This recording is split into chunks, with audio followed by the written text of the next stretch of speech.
Welcome, Vault Dwellers. My name is Nacho Bidness. There is my main build character, Nacho himself. What are we doing today? We are going to take a look at a small player home at Fairline Hills, and then we're going to do some channel news, announcements, that kind of stuff. Fairline Hills is a modded settlement by a mod author named Draco Invictus. He basically took a space that a lot of people felt like should have been a settlement in the vanilla game, and in fact turned it into a usable settlement.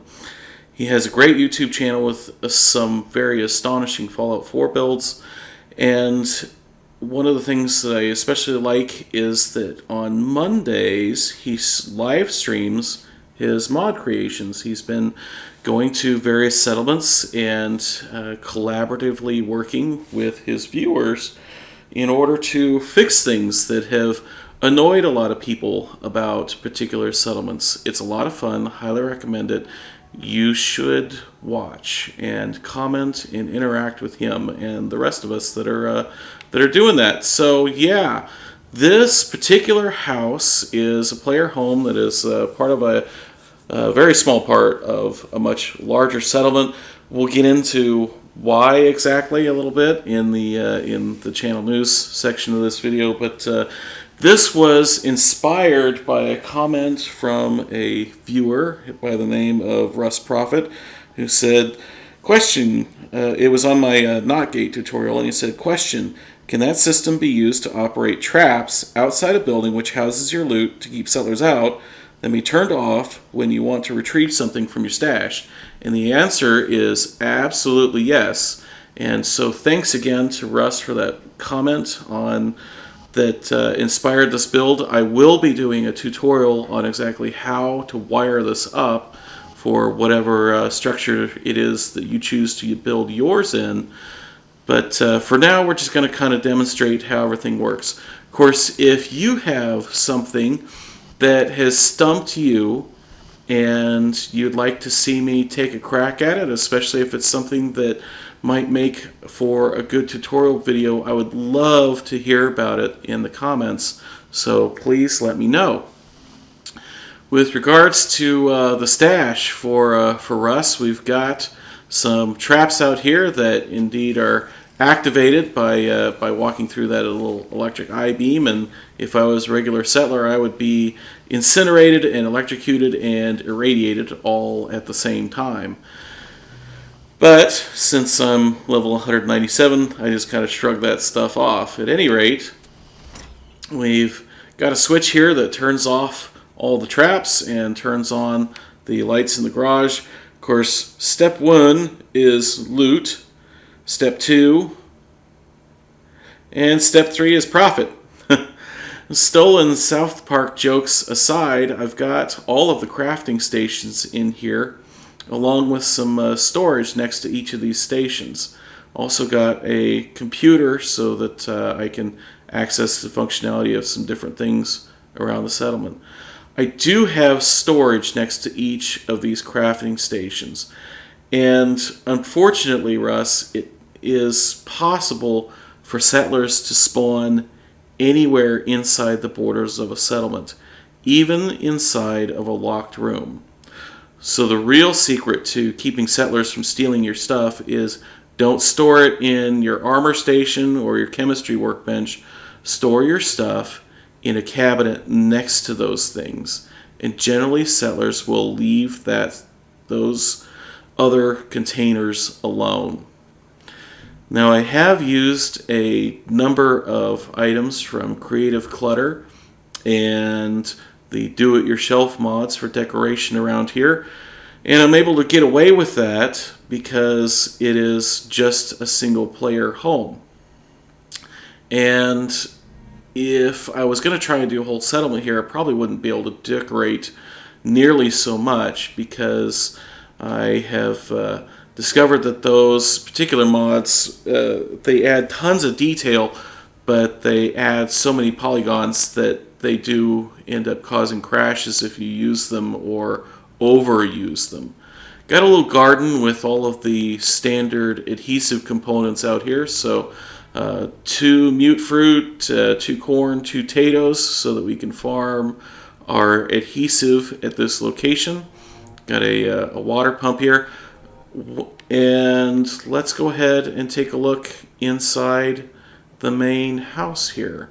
See if I can, yep, there we go. Let's go inside and let's turn on the lights in here and take a look upstairs. Of course, got a bed up here so that we can get our 15% well-rested bonus. And we've also got a bathroom. Of course, it's Nacho Bidness. I have to put a bathroom in every settlement. I thought it was weird that none of the houses here at Fairline Hills had any bathrooms.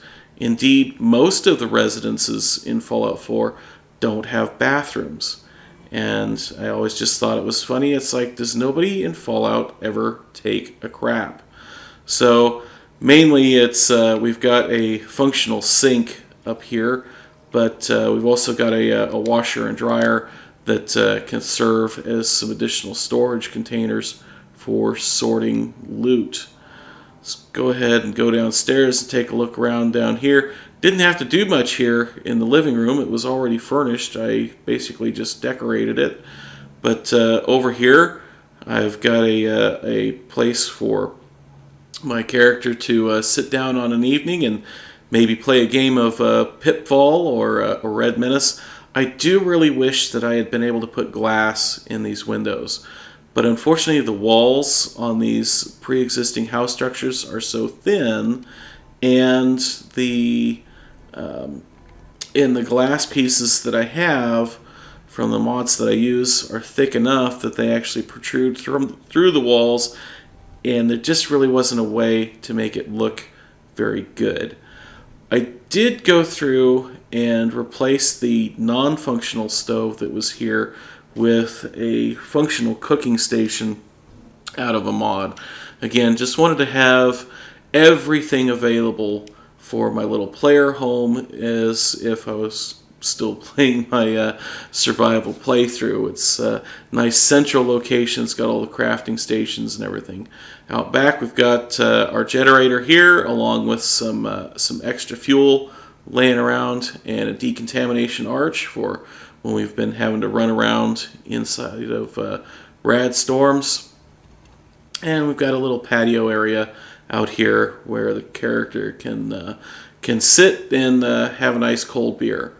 So that is what this little player home looks like during the day. We're going to go ahead and advance the clock, look at it at night, and talk about some channel news.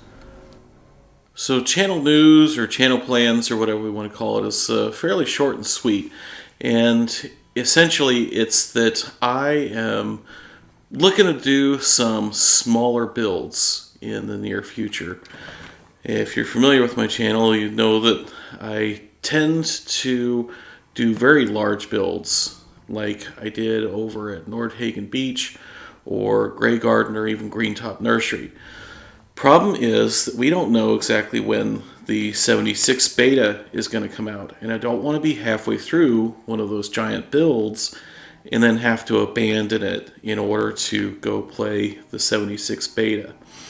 So the upshot is that I am really hoping that you guys in the comments can help me out, because I am looking for ideas, especially things that have stumped my viewers, things that they would like to try and build, especially wiring challenges that they've had, things that they've wanted to do and haven't been able to pull off the way that they wanted.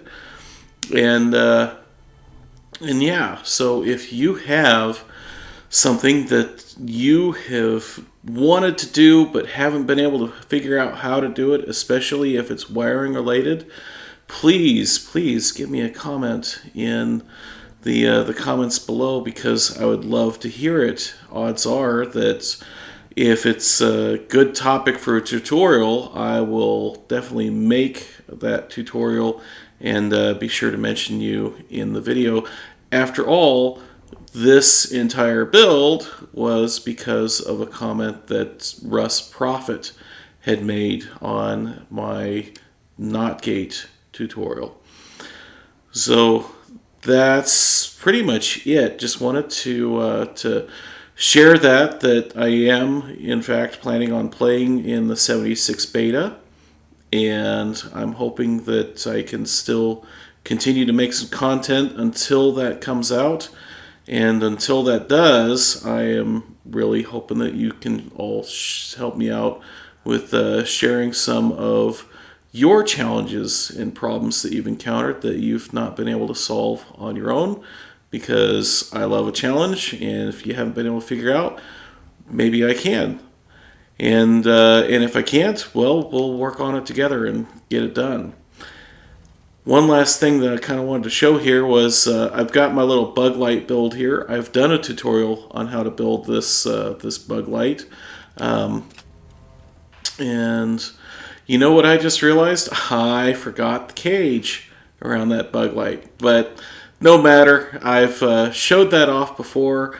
There was a tutorial on how to build it, and it was also included in the epilogue for my build at or for my Starlight Challenge Evolution of a Settlement epilogue. Guess while we're here, I will share my concept for this place. It was going to be a very large settlement with a multi-level maze and traps, and it was all going to be inhabited by just this one ghoul who had been out on a scavenging run when the sole survivor came through and then murdered what was left of his family that he had locked in the house across the way for their own safety. Doubt that I will ever end up doing that massive build, but I thought it was a fun idea, and maybe one of you guys would like to take on something like that. Maybe use it as a seed of a story idea for one of your own builds. So there we go. That is my little player home at Fairline Hills. If you like this video, be sure to hit the like button down below. And if you want to see more, especially if you want to see the tutorial on how to wire up this garage, be sure to subscribe. If you didn't like, please tell me why in the comments so that I can try and do better for you next time. Until next time, my name is Nacho Bidness, and I'm saying it's a great big wasteland out there. Let's go have fun in it.